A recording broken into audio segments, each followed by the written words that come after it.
Oui, bonsoir Guillaume, bonsoir Philippe, bonsoir Adrien, Julie, on s'est déjà vu.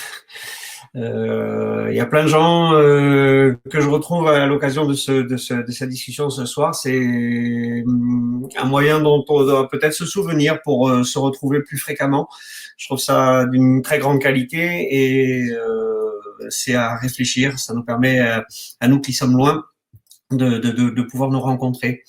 À Adrien qui faisait l'introduction du point politique, je me présente, je suis François Hamon, donc je suis animateur d'un groupe d'action à Bayonne où je vis et je travaille à Air France dans l'aérien où je suis pilote. Je voulais, par ton intermédiaire, remercier l'initiative Nous sommes tous pour, qui réveille un petit peu les groupes d'action en sommeil, en province éloignée, surtout en terre basque, sujet extrêmement difficile.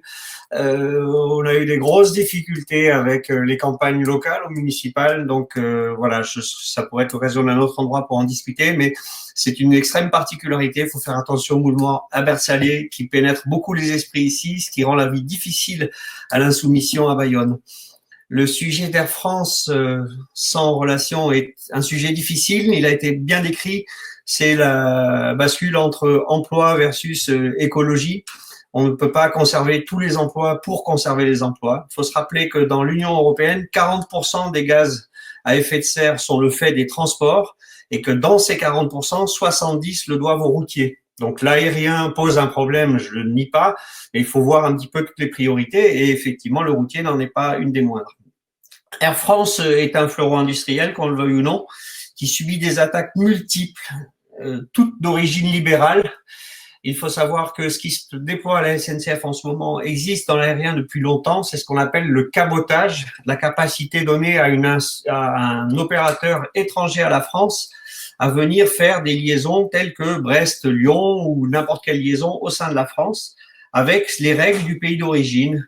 C'est de la flibusterie, ni plus ni moins. Hein. Ryanair, Volotea, EasyJet, Vueling, Wizz Air, tous ces acteurs-là viennent mettre une énorme pression sur Air France avec la bénédiction de la COHOR, qui est l'organisme qui distribue les droits de trafic.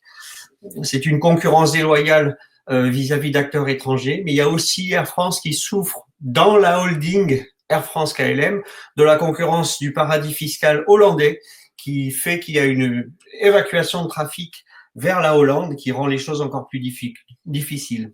7500 suppressions de postes aujourd'hui, 850 emplois secs en France, ça va être très difficile. L'aérien, c'est 350 000 emplois en France. À la veille d'une campagne électorale, on se doit de faire attention à ce salariat-là qui ne votera pas pour nous si on fait du mode Twitter trop rapide, trop définitif, façon Greenpeace. Et nous sommes exposés à cette difficulté à la fin de la Voilà, merci.